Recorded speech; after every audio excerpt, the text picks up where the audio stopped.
लेकिन ये चीज सरकार के लिए इतनी मुश्किल मोदी जी के लिए क्यों हो रही है सिद्धार्थ, ये एक बड़ा सवाल है।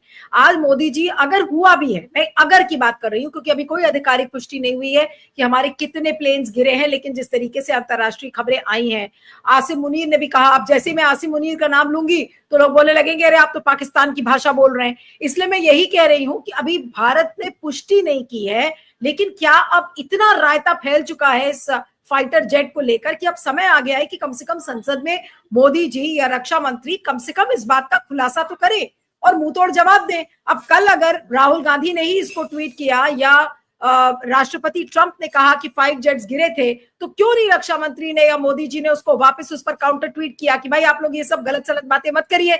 ये इतना मुश्किल क्यों हो रहा है भारत के लिए? अगर हम तो कह रहे हैं कि हमारे फाइटर जेट्स नहीं गिरे, लेकिन खंडन तो करिए ना रक्षा मंत्री का। या राहुल गांधी ने ट्वीट किया तो राहुल गांधी के ट्वीट का मुंह तोड़ जवाब दीजिए। लेकिन पूरी भक्त आर्मी चुप थी, मोदी जी चुप, रक्षा मंत्री चुप।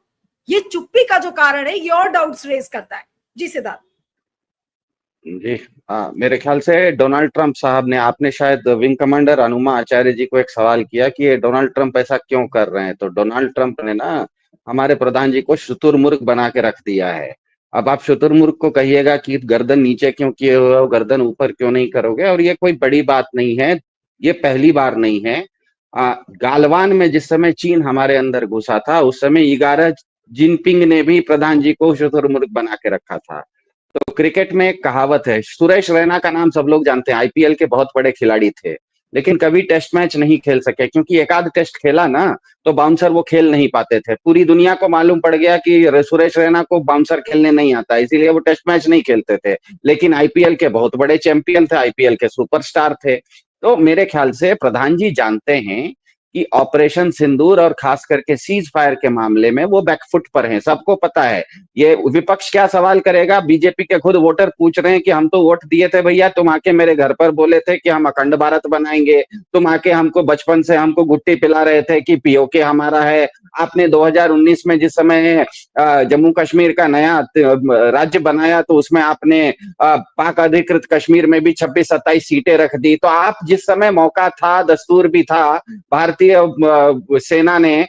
सेना के हाथ में 10 तारीख को सुबह 10:30 बजे अखंड भारत एक मुट्ठी में था और पीओके दूसरी मुट्ठी में था, तो आप सीज फायर क्यों कर दिए? ये विपक्ष के पूछने की जरूरत नहीं है, ये तो बीजेपी के लोग खुद पूछ रहे हैं, बीजेपी के लोग खुद पूछ रहे हैं।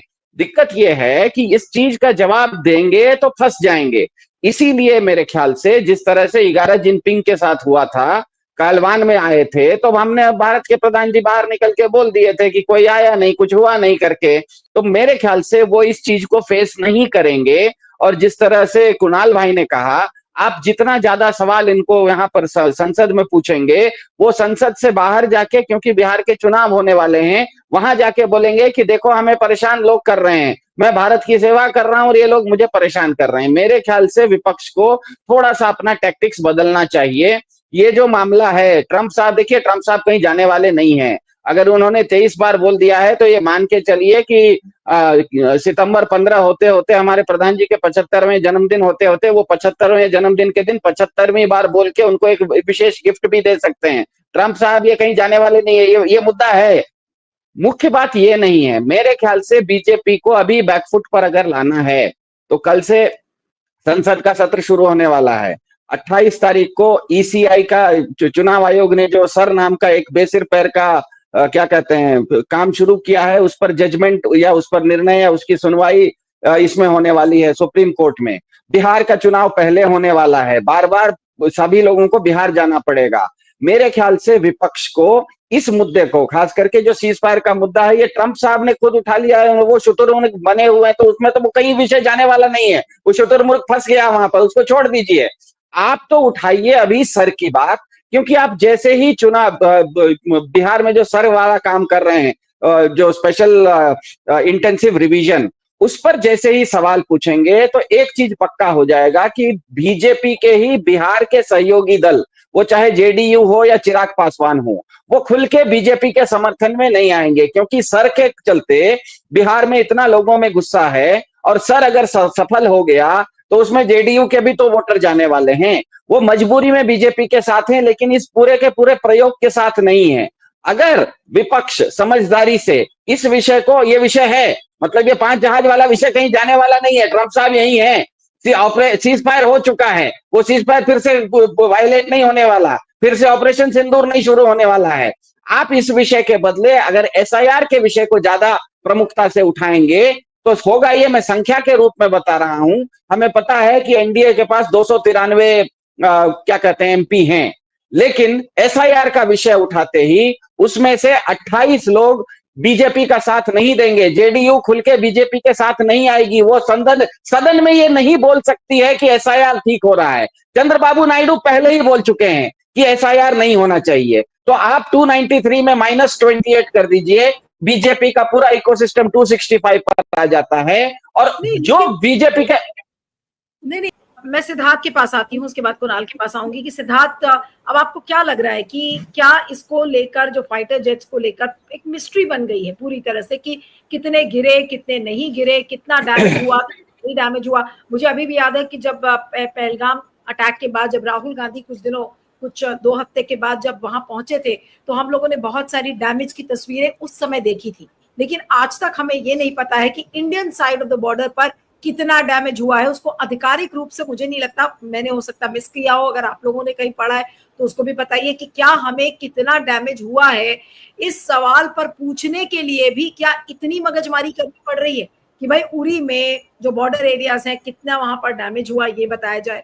हमारे इंफ्रास्ट्रक्चर, मिलिट्री इंफ्रास्ट्रक्चर की बात हो रही है कि कितना डैमेज हुआ, क्षतिग्रस्त भी हुआ। हम कह रहे हैं चलिए आपने डाउन नहीं किया, क्षतिग्रस्त हुआ, अरे कितना हुआ। इस सवाल को ही लेकर मोदी जी पता नहीं क्यों इतना परेशान है, या मोदी सरकार इतनी परेशान है। इस परेशानी का कारण क्या है और इसका जवाब मोदी जी को क्या लगता है? जो संजय कह रहे हैं कि भाई मोदी जी को कोई बाध्य तो कर नहीं सकता, बाइंडिंग उन पर नहीं हो सकती, तो कोई जरूरी नहीं हो सकता मोदी जी जवाब ही ना दे, बोलते रहेंगे। डोनाल्ड ट्रंप अभी 10 बार और बोल देंगे कि भाई देखिए 5 जेट्स वर डाउन, लेकिन हमें तो पता चलेगा नहीं फिर। जी जी, जिस तरह से संजय भाई ने इस चीज को कहा, मेरे ख्याल से पूरा का पूरा सिर्फ भाजपा के, मैं प्रधान जी की बात नहीं करता हूँ, पूरी भाजपा का इकोसिस्टम अपनी छवि का ही बंधक बन गया है। वो गाइड फिल्म की स्थिति हो गई है, गाइड फिल्म में देवानंद की स्थिति हो गई है, वो थे कुछ और लेकिन फंस कोई और किसी दूसरी छवि में फंस गए हैं। तो मेरे ख्याल से वो छवि में क्योंकि फंस गए हैं कि हम विश्व गुरु हैं, हम तो कोई गलती कर नहीं सकते, हम तो माचो हैं, हम तो वर्ल्ड चैंपियन हैं। अब आपके ऐसी स्थिति में आप कुछ भी अगर कहेंगे कि हमारे ऑपरेशन सिंदूर के समय हमारा कुछ भी घाटा हुआ, तो आप अपनी छवि के ऊपर खुद ही, आप अपने कपड़े को, आप अपने सफेद कमीज पर खुद ही कीचड़ उछालने जैसा हो जाएगा। इसीलिए ये बिल्कुल स्पष्ट, इसीलिए मैंने शुरुआत में कहा डोनाल्ड ट्रंप इस चीज को, देखिए डोनाल्ड ट्रंप ने पहली बार नहीं किया है। जिस समय गालवान में चीन घुसा था और जैसे ही भारत के प्रधान जी ने स्पष्ट होकर टीवी पर आके बोल दिया, ना कोई आया ना कोई गया, इसका मतलब शी जिनपिंग ने आपको सबसे पहली बार शुतुरमुर्ग बना दिया। डोनाल्ड ट्रंप ने उस फॉर्मूले को पकड़ लिया है और बार बार शुतुरमुर्ग बना रहे हैं, क्योंकि ये पहली बार चीन ने बनाया, शी जिनपिंग ने बनाया, और उस फॉर्मूला को पकड़ के डोनाल्ड ट्रंप समझ गए कि इनको बार बार बनाया जा सकता है। एक बार आप बाउंसर नहीं खेल पाते तो हर बॉलर आपको फिर बाउंसर ही डालेगा। अब मेरे ख्याल से दिक्कत इनके साथ ये है कि इस चीज को ये मान नहीं सकते। दूसरी बात ऐसी है, इस तरह के युद्ध में एक्चुअली, क्योंकि युद्ध एक बहुत बड़े थिएटर में होता है, उतने बड़े थिएटर में कहां असल में क्या हुआ, कुछ न कुछ हुआ, ये हम सब जानते हैं। एयर मार्शल भारती ने भी दुनिया के सामने आके कहा कि कॉम्बैट में कुछ लॉसेस होते हैं। क्या लॉसेस होते हैं क्वांटिफाई नहीं किया, मतलब कितना लॉस हुआ ये नहीं बताया, क्या लॉस हुआ ये नहीं बताया, लेकिन लॉस हुआ ये बताया। जनरल क्या कहते हैं सीडीएस साहब ने भी सिंगापुर में ये कहा कि जिस समय हमने ऑपरेशन सिंदूर शुरू किया था 7 तारीख को, उसमें कुछ हमसे टैक्टिकल एरर्स हुए जिसको हमने 10 तारीख को सुधार लिया। इसका मतलब सीडीएस साहब भी कह रहे हैं कि कुछ लॉस हुआ। अब शिव कुमार, शायद कैप्टन शिव कुमार थे, वो शायद इंडोनेशिया में, उन्होंने कहा तो ये तो भारत कह रहा है कि हमने ये मैच तो जीता लेकिन इसमें हमारे कुछ विकेट गिरे, 0 विकेट पे फॉर नो लॉस हम 10 विकेट से मैच नहीं जीते, हम नो लॉस पर अपना पूरा स्कोर नहीं बनाए, लेकिन कितना विकेट गिरा ये आप बताने में संकोच कर रहे हैं। लेकिन मेरे ख्याल से पूरी दुनिया को पता है, कोई भी आप मैच खेलते हैं, आप अगर 200-300 रन का टारगेट चेस करते हैं तो नो लॉस पर तो नहीं करते होंगे, 2 विकेट गिरता होगा, 3 विकेट, 4 विकेट गिरता होगा, 5 विकेट गिरता होगा। अब ट्रंप साहब ने आके कह दिया कि देखिए असल में आपका 5 विकेट गिरा था। अब ट्रंप साहब जब कह दिए कि 5 विकेट गिरा था, तो अब ये ट्रंप साहब को, देखिए मुझे तो ट्रंप साहब की हरकतों को देख के लगता है कि उनको नोबेल पुरस्कार वगैरह से तसल्ली नहीं है। वो प्रधान जी से विश्व गुरु वाला तमगा छीनना चाहते हैं। नहीं तो ऑपरेशन सिंदूर के बाद 23 बार सीज फायर का क्रेडिट नहीं लेते, और हद हो गई। उन्होंने ईरान, सबसे बड़ी बात कल जो उन्होंने 5 हवाई जहाज की बात की, उस एक वाक्य में भारत और पाकिस्तान को ईरान की बमबारी के साथ भी उन्होंने जोड़ दिया। उन्होंने एक ही इंग्लिश में एक सेंटेंस कहा, we bombed Iran and we stopped India Pakistan war. मतलब ट्रंप साहब ने भारत की तुलना, भारत को उस तराजू पर रख दिया है जिस तराजू पर वो ईरान को और पाकिस्तान को रखते हैं। सोचिए भारत की स्थिति, ट्रंप साहब के नजर में भारत को उन्होंने क्या बना के रखा है। जैसे संजय भाई ने कहा, ये विषय कहीं जाने वाला नहीं है, क्योंकि ट्रंप साहब इसको एक लीवरेज बनाए हुए हैं। सबसे बड़ा मजा आने वाला यह है जब अमेरिका आने वाले कुछ दिनों में टैरिफ के बारे में बोलेगा कि हमने हमें भारत के साथ ये टैरिफ डील कर ली है। तो मेरे ख्याल से ट्रंप जी एक जोक है। ट्रंप जी जोक हैं। जोक एक बार आपके शरीर में घुस जाता है ना तो निकल नहीं पाता। तो मेरे ख्याल से ट्रंप साहब से इनको छुटकारा नहीं मिलने वाला है। सिद्धार्थ, यहाँ पर लेकिन जगदीप धनखड़ साहब का भी एक ट्वीट है, उसको पता नहीं मैं दिखा पाऊंगी या नहीं दिखा पाऊंगी, लेकिन उन्होंने क्या कहा है, वो बचाव में कूद पड़े हैं, जो हमेशा वो कूद जाते हैं। उन्होंने कहा, कल वो कुछ ऑफिसर्स ट्रेनिंग प्रोग्राम था जिसमें वो बोल रहे थे, उन्होंने कहा कि we taught our lesson, taught it well, chose Bahawalpur and Muridke and then brought conclusion temporarily. Operation Sindoor is not over, it continues. Some people ask a question, why was it stopped? We are a nation that believes in peace, non-violence, the land of Buddha, Mahavir, Gandhi. We do not wish to kill even living beings. How can we target human beings? The idea was to generate sanity, generate a sense of humanity, and the lesson has been learned hard. However, some of us must understand and appreciate. Don't be guided by narratives outside. All decisions in this country as a sovereign nation are taken by its leadership.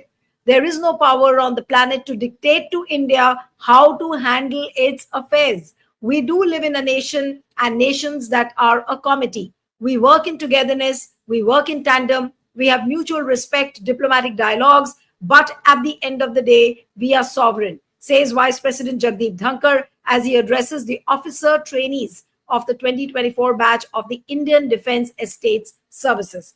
अब ये बताइए सिद्धार्थ, मैं आपसे पूछती हूँ पहले कि ये जो बात जगदीप धनखड़ ने कही है उसका एक रिएक्शन लेके फिर मैं कुणाल के पास जाऊंगी कि सिद्धार्थ, ये क्या उन्होंने डोनाल्ड ट्रंप को मुंह तोड़ जवाब दिया क्योंकि मोदी जी नहीं दे पा रहे थे, या फिर वो सवाल ये कर रहे हैं कि भाई राहुल गांधी ऐसे लोग सवाल इस पर खड़ा क्यों कर रहे हैं? उनका निशाना कहां पर है, डोनाल्ड ट्रंप पर या राहुल गांधी पर? मेरा ख्याल से उनका निशाना प्रधान जी पर है, क्योंकि आप इस ट्वीट के चौथे, पांचवें और छठे लाइन में देखिए, इन्होंने लिखा है कि भारत पीस में बिलीव करता है, बुद्धा, महावीर और गांधी का नाम लिया है।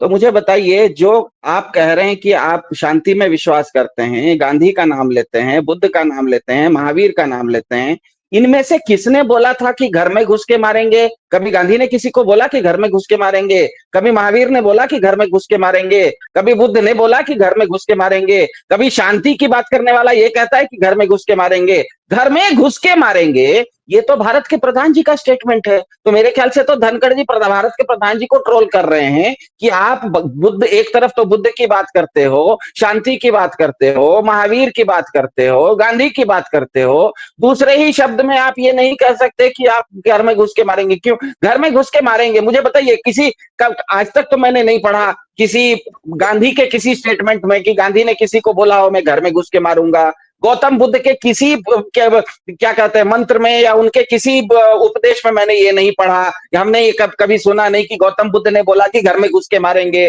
भगवान महावीर ने भी नहीं बोला कि घर में घुस के मारेंगे। भारत के प्रधान जी अकेले हैं जिन्होंने बोला और टीवी पर आके बोला कि हम घर में घुस के मारेंगे। आज अगर धनखड़ जी बोल रहे हैं कि this land is for Mahavir, Buddha और हम शांति की बात करें, इसका मतलब तो सीधे सीधे प्रधान जी को ट्रोल कर रहे हैं। और क्या हुआ?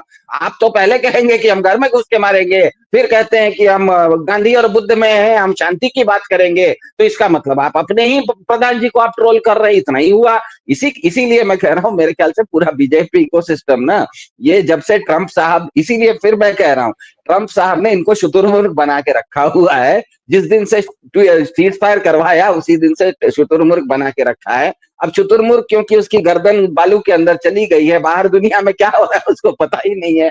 वो इसी को इंग्लिश में इसे कहा जाता है running around like a headless chicken कर।